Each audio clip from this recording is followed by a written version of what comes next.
Et salut à tous, on se retrouve pour Final Fantasy 3 Requiem.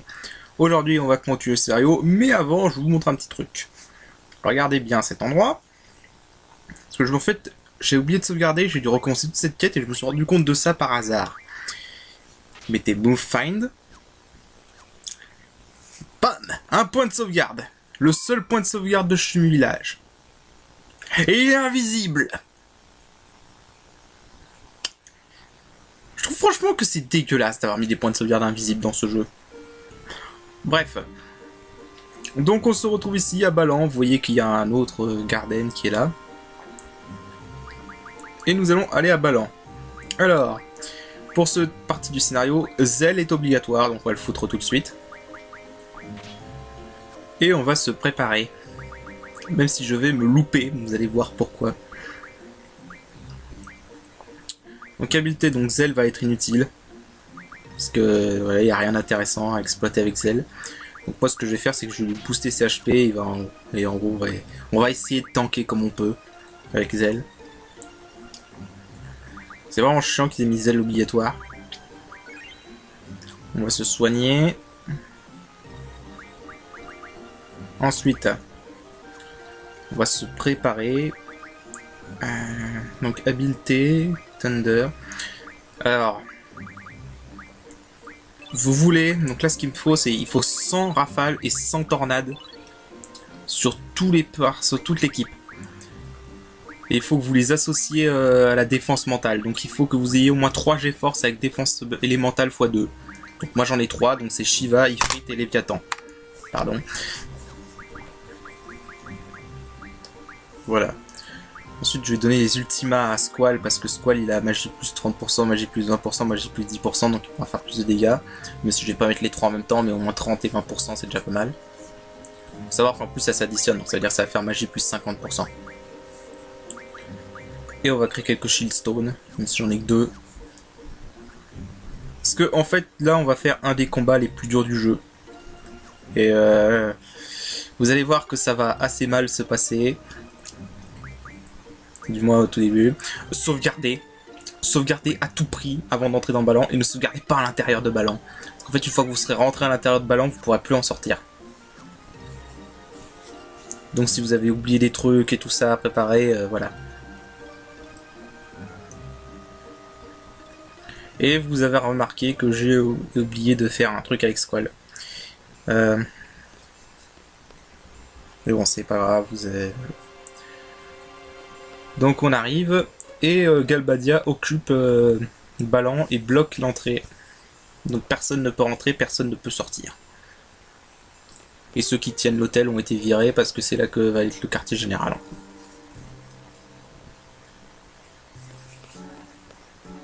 Là vous parlez à ce soldat. Après si vous essayez de lui parler, ça fait rien, il fait juste un petit mouvement bizarre. Voilà, comme ça. Donc en fait là il faut reparler aux 2 autres personnes. Et parler à Zell direct, elle ensuite. Ou n'importe laquelle ordre, hein. Bref, vous reparliez aux 3.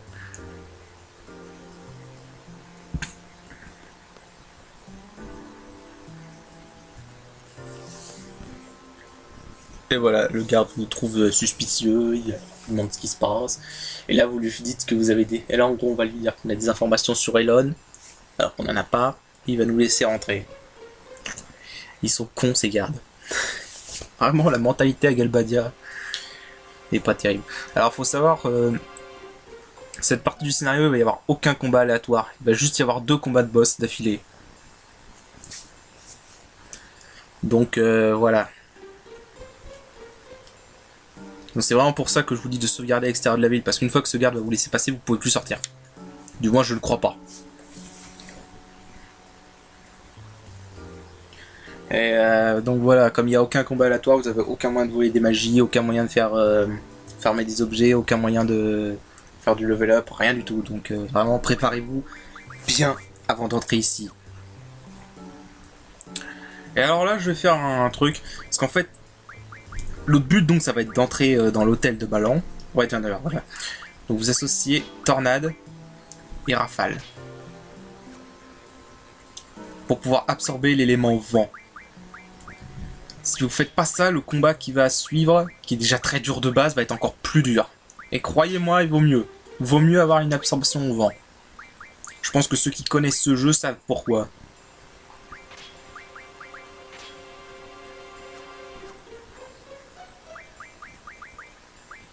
Voilà, donc là je vais mettre un truc au hasard. Hein, parce que... Sinon, la magie de Kisti va pas importer.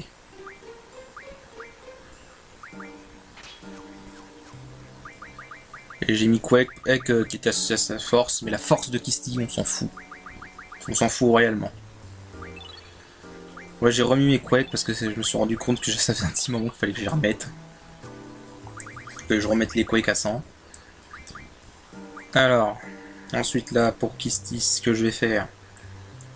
Alors en fait, là, je vais mettre Autoprotect, mais c'est une erreur. Faut pas mettre Autoprotect. Autoprotect sur Kisti, ça sert à rien.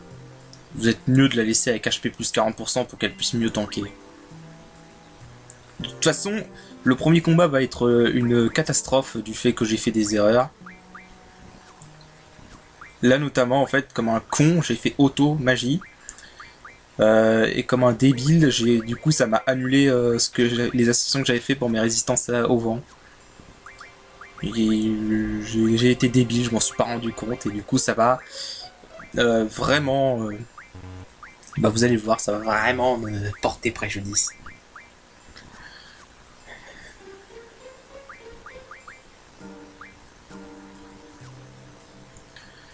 Voilà. Mais en gros c'est ça, ce que vous voulez c'est absorption au vent. Pour tous vos persos.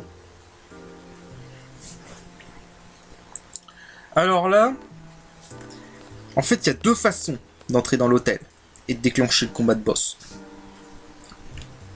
Soit vous faites toute une quête annexe qui est très chiante honnêtement. En gros, faut aller partout dans la ville, il faut chercher des indices sur le capitaine, ensuite faut trouver un chien qui va aller à un endroit, qui va faire sortir le capitaine et revenir à l'hôtel. Bref, c'est toute une histoire à la con. Mais moi, je ne me suis pas fait chier, j'ai utilisé une astuce que j'ai découvert il y a pas longtemps, qui est une technique de speedrun, qui est utilisée en speedrun en tout cas. Alors je sais pas pourquoi ils ont mis ça dans le jeu.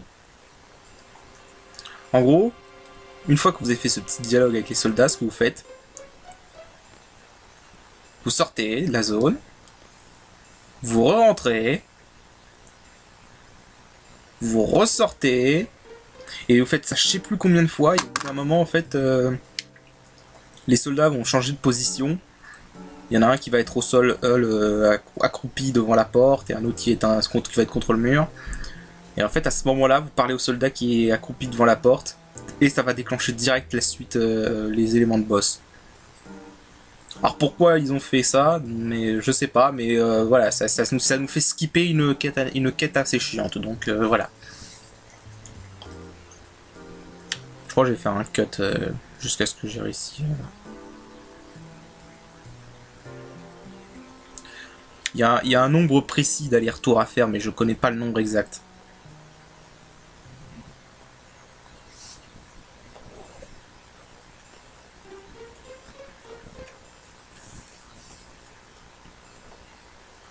Voilà, comme ça.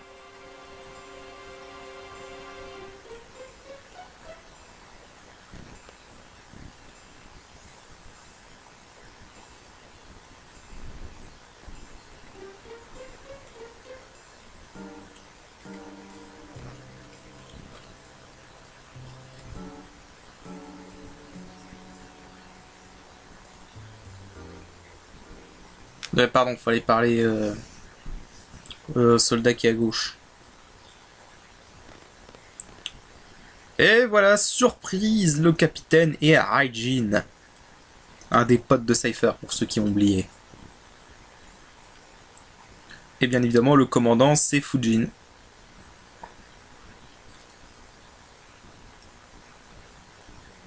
Bon, bah, je crois que vous avez compris qui va être le boss.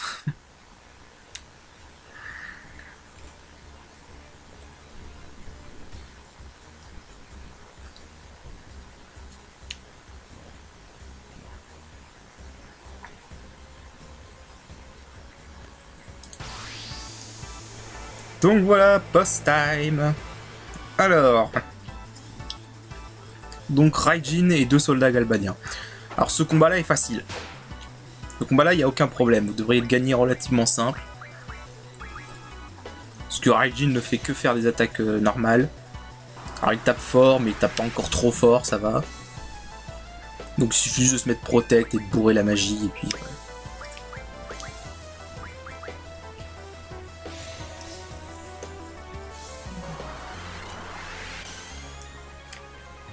Alors par contre, un truc que vous voulez faire, c'est que vous voulez absolument finir ce combat avec vos points de vie à fond. Pour débuter le combat suivant full life. Parce qu'en fait vous allez voir, vous allez enchaîner 2 combats de boss d'affilée sans pouvoir vous soigner entre deux. Ni pouvoir changer votre setup. Donc vous devez être paré pour les 2 combats.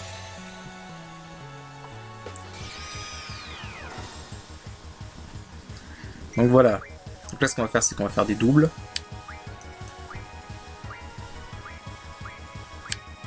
Et si je me souviens, je crois que je vais me failer. Alors Raijin absorbe la foudre. Parce que je crois que Raijin c'est un clin d'œil à un dieu de la mythologie asiatique, je sais plus quel pays.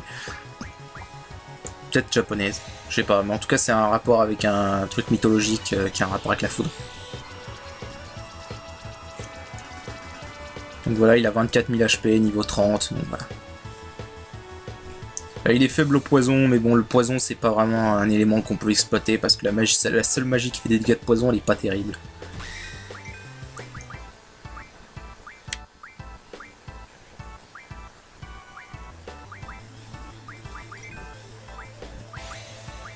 Donc voilà, ensuite, une fois que vous êtes setup, vous pouvez bourrer au double ultima. Ou au triple, hein, si vous voulez. D'ailleurs, je crois qu'après, je vais utiliser les triples parce que ce sera plus simple.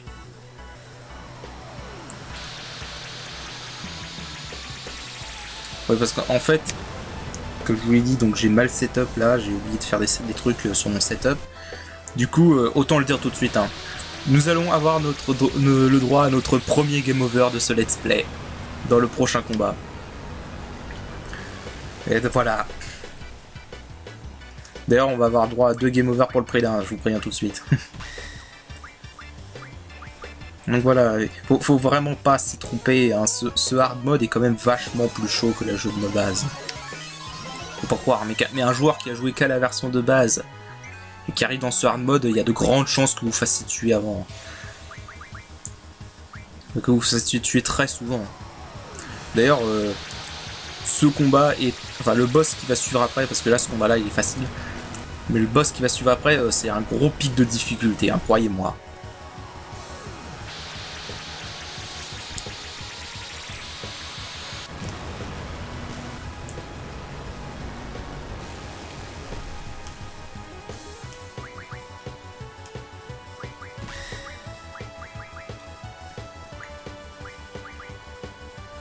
Bref. Comme je l'ai dit, vous voulez vous assurer d'avoir tous vos PV avant de passer au deuxième combat. Parce que si vous n'avez pas tous vos PV au début du deuxième combat, ça peut être chaud.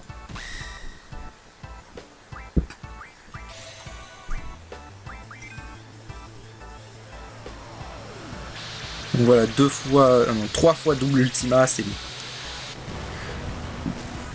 Donc 2 fois triple ultima si vous y allez au triple. Alors par contre, une connerie, c'est que là en fait, vous voyez qu'il est mort. Mais je sais pas pourquoi, c'est que avec certains boss que ça fait ça. Il y a certains boss, quand vous les tuez avec une magie à coup de double ou de triple magie, même s'il est mort, vous allez quand même faire un sort suivant et gaspiller un de vos sorts. Alors c'est assez chiant parce que du coup, voilà. En gros, j'ai gaspillé un ultima pour rien là. Mais bon, c'est pas grave. J'ai presque 40 ultimas, c'est suffisant. Aussi, vous pouvez lui voler des trucs qui augmentent des bonus vigueur à Raijin. Mais vous pouvez pas lui en voler assez pour faire la différence. Ça n'a pas grande importance, quoi. Ça influera pas beaucoup votre force.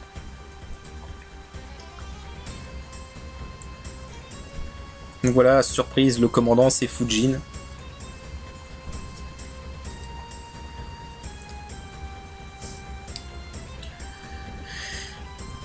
Donc bien évidemment, vous devinez qu'on va l'affronter.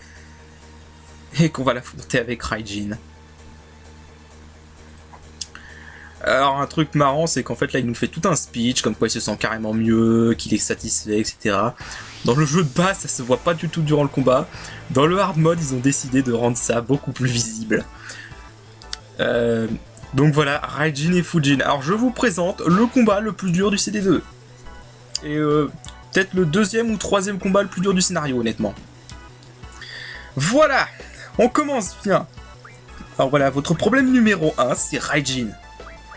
Raijin tape hyper fort dans ce combat. Il tape 2 fois plus fort que le combat précédent. Donc même avec Protect, vous prenez 1500 dans la gueule par coup de Raijin.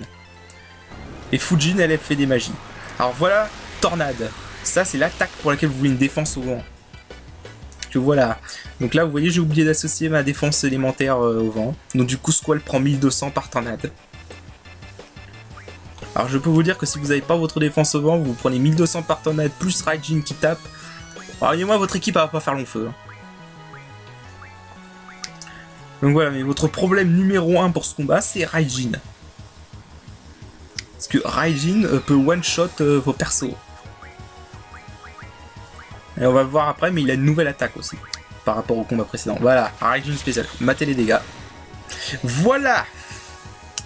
Donc en gros là, avec cette attaque, Raijin peut one-shot Squall, même avec Protect. Et comme si c'était pas suffisant, Fujin a Météore. Voilà, bienvenue dans l'enfer de ce combat. Donc en fait, le problème de ce combat, votre problème numéro 1, c'est Raijin. Parce que Fujin en elle-même est pas dangereuse. Parce que ses attaques sont pas super fortes, et en plus si vous absorbez le vent, sa tornade est quasiment nulle. Sa tornade vous aide plus qu'autre chose.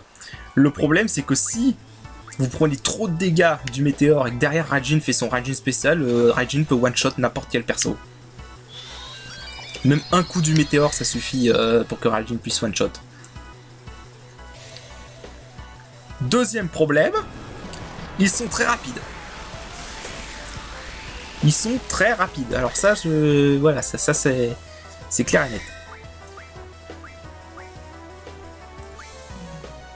Donc là, vous voyez, je me suis foiré, hein, parce que Squall prend des dégâts de la tornade et c'est vraiment pas bon. Parce que la tornade, c'est l'attaque la plus puissante de Fujin. Déjà, si vous arrivez à nullifier la tornade en absorbant le dégât de vent, ça facilite grandement les choses. Parce que honnêtement, je vois pas comment on peut gagner ce combat si on n'est pas immunisé. Ce n'est pas ne serait-ce qu'immunisé à la tornade. Contre les attaques de Raijin et la tornade de Fujin et les potentiels météores de Fujin aussi. Voilà. Aussi, Fujin a une attaque qu'elle utilise très rarement. D'ailleurs, elle n'a pas utilisé une seule fois durant cette vidéo, mais elle a une attaque qui s'appelle Zai, qui peut en réduire les PV d'un de vos personnages à 1. Alors Zell est complètement useless pour ce combat. C'est pour ça que j'ai même pas pris je vais même pas prendre la peine de le ressusciter quand il crève.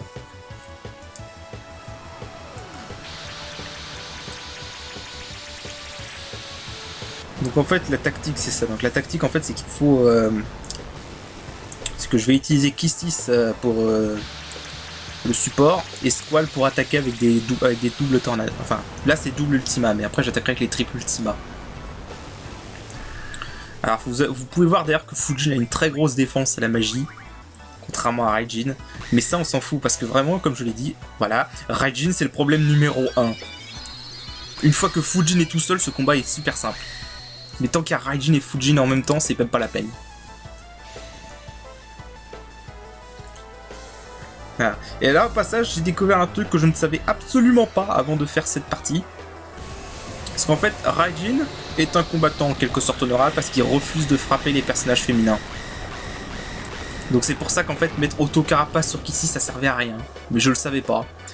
Donc j'aurais mieux fait de mettre HP plus 40% à Kissis pour qu'elle tank mieux les météores. Voilà, il frappe pas les filles. En gros une fois que tous les mecs sont morts et qu'il n'y a plus que des filles, Raijin il fait rien.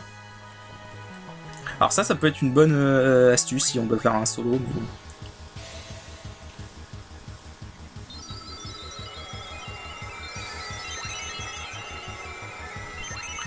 Donc voilà, c'est toujours bon à savoir.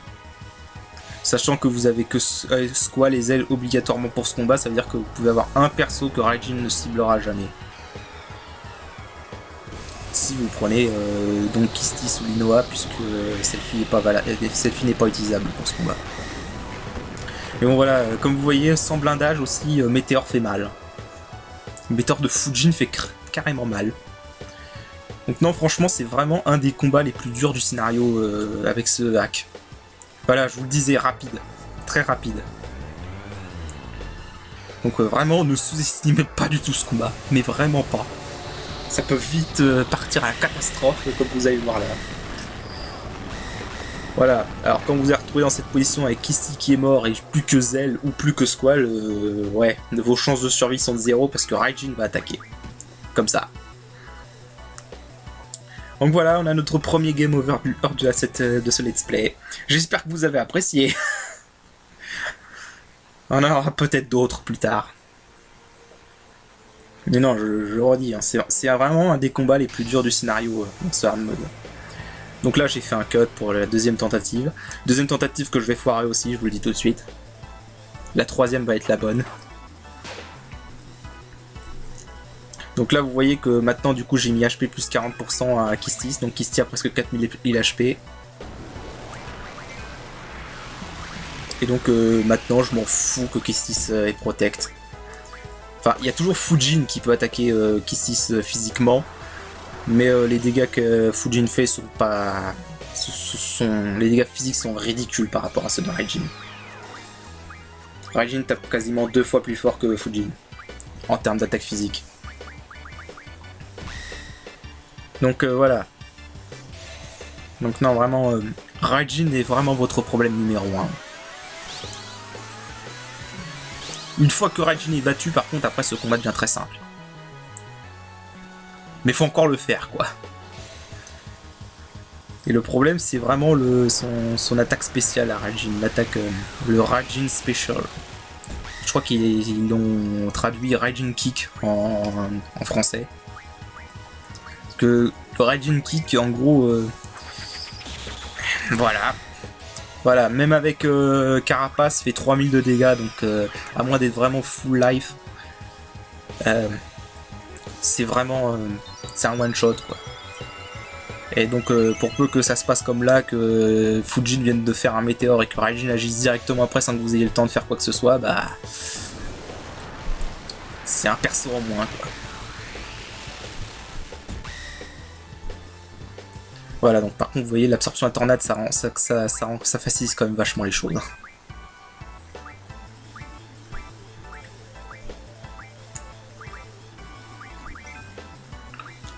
Du coup, je vais utiliser Zell en support, parce que Zell est pas utile dans ce combat.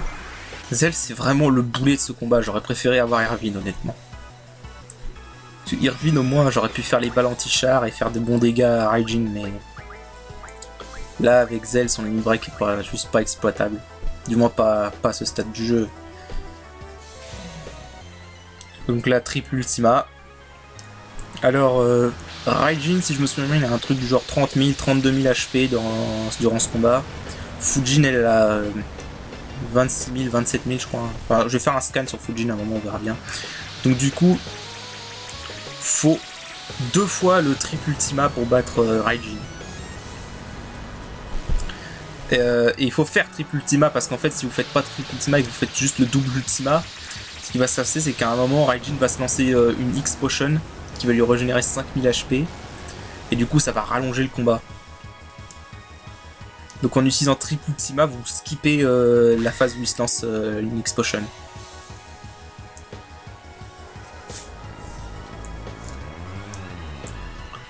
Mais donc voilà, ne sous-estimez vraiment pas ce combat, hein, parce que ce combat est vraiment l'un des plus durs du jeu. C'est quand même un boss qui est vachement fort pour ce stade du jeu.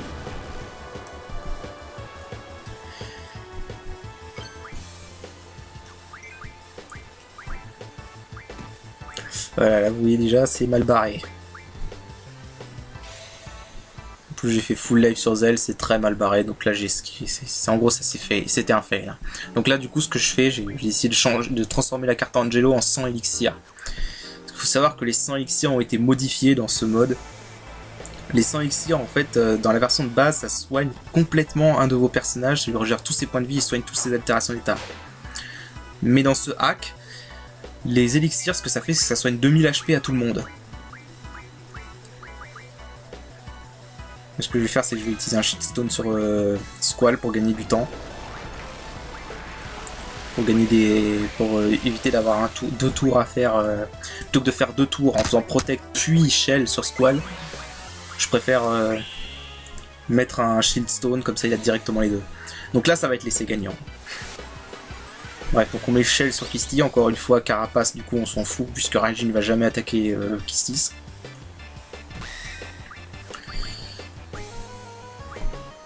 Ensuite, donc là je vais soigner Squall avec mon Kuraga.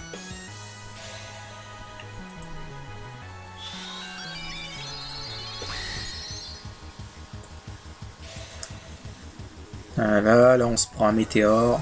Météore est vraiment casse-couille pour ce combat. C'est encore une fois, c'est en elle-même, Fujin n'est pas dangereux, c'est vraiment combiné avec Raijin que s'ils combinent bien leurs attaques, ça peut vraiment tourner au désastre. Parce qu'en gros, Météore, si ça fait des dégâts sur tout le monde, bah n'importe qui peut être one shot par Raijin et son Raijin Special. Donc voilà, donc je disais les élixirs. Voilà, donc c'est modifié, donc, et dans ce mode ça soigne 2000 HP. Alors à ce stade du jeu, 2000 HP c'est quand même vachement bien. Là ce que je vais foutre, je sais pas pourquoi j'ai foutu un triple sur Kistis. Honnêtement, je sais pas du tout. Là je mets une mode turbo pour accélérer l'animation de Météore, parce que c'est bon. Au passage, j'espère que vous aimez la musique Force sur Way, parce que vous allez l'entendre pendant un petit moment là.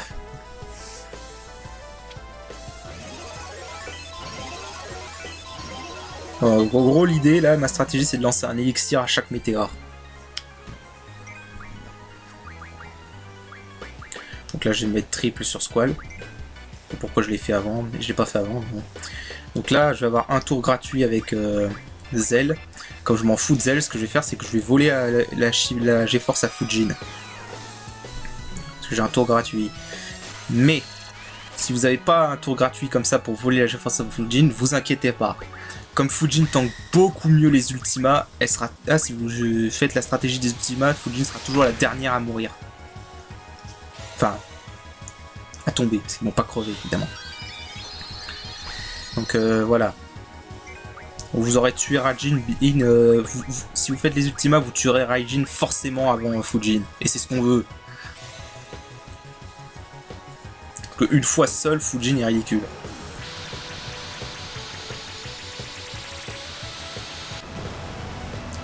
Allez, triple ultima. Donc je le redis, 2 fois triple. Il faut faire 2 fois le triple ultima pour battre Raijin. Après, Fujin a une défense physique qui est ridicule, contrairement à Raijin. Du coup, faire un Ranzo Kuken de Squall sur Fujin, ça lui fait très mal. Mais c'est pas intéressant ici. Le problème, c'est que si on voulait faire un limit break sur Fujin pour pouvoir la buter, ce serait dangereux parce qu'il faudrait être en critical HP et du coup, on serait à la portée de Raijin. Voilà, donc vous voyez qu'elle a quand même quelques attaques physiques. D'ailleurs, franchement, ce que j'ai remarqué, après que je lui ai volé la G-Force, elle a fait que des attaques physiques. Donc en fait, je me demande si quand on lui vole la G-Force, elle arrête de faire des attaques magiques ou si c'était juste un coup de chance. Ce sera intéressant à tester ça. Ouais, donc là je mets le turbo parce que voilà.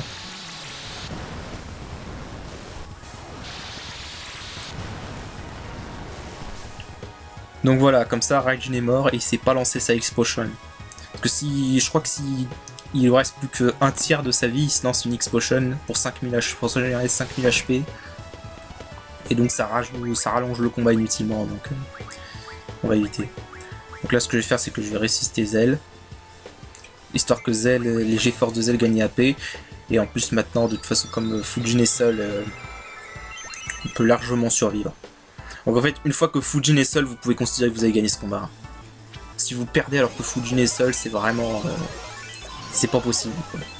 Si vous avez réussi à encaisser Raijin et Fujin en même temps, il n'y a aucune raison que vous ne pouvez pas encaisser Fujin tout seul.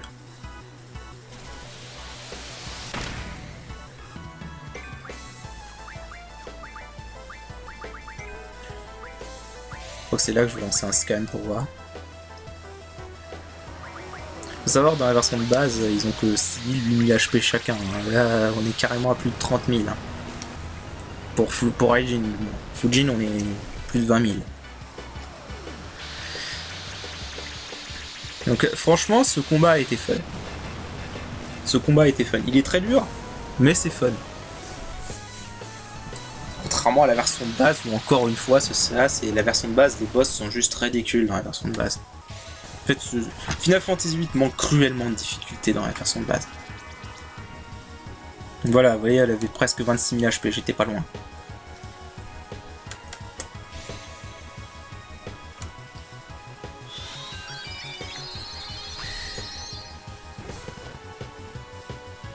Ouais, très souvent, Fujin s'arrête comme ça pour demander où est Elon.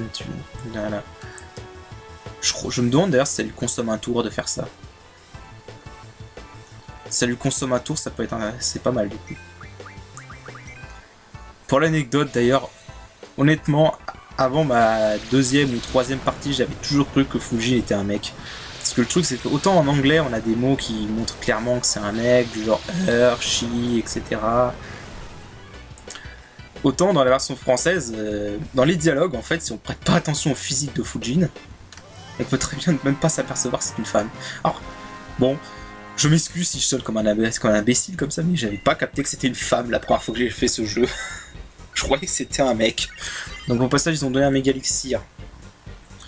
Donc on a une nouvelle GeForce, donc Pandemona, qui a été renommée Zephyr en version française.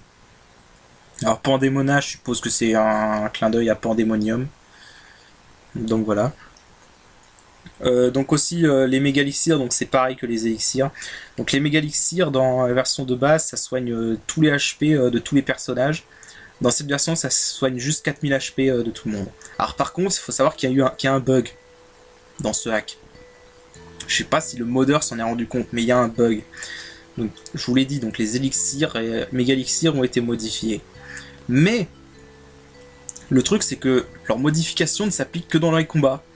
Si vous utilisez si vous les utilisez via le menu et non durant les combats, ils auront le même effet que les élixirs et méga elixirs de base. Donc ça, c'est intéressant à savoir par contre.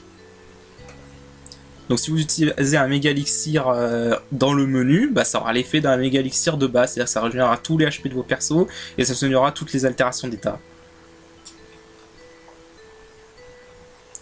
Ouais, donc là c'est un peu une petite séquence émotion en gros. Franchement, mais je me demande pourquoi Fujin et Raijin suivent Cypher, honnêtement. Honnêtement, je préfère Fujin et Raijin à Cypher, je trouve que les deux persos sont plus intéressants que Cypher. Mais bon.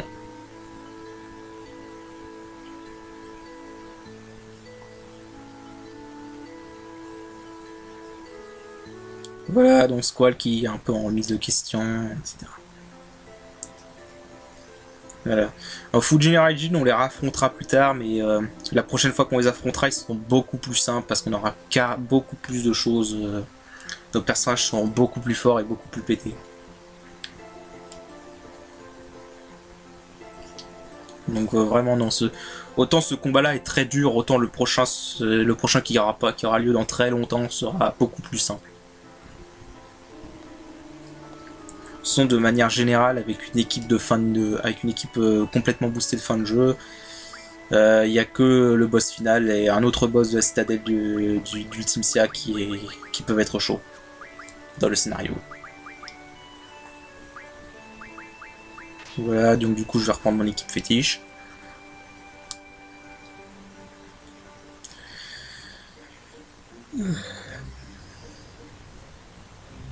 Et donc ce sera tout pour cet épisode. Donc je vais me poser quelque part là, voilà, je vais m'arrêter. Prochain épisode, on fera beaucoup de cartes. Je sais qu'on adore les cartes. Mais voilà, on fera beaucoup de cartes. Donc voilà, bah moi je vous dis à la prochaine, prenez soin de vous. Salut!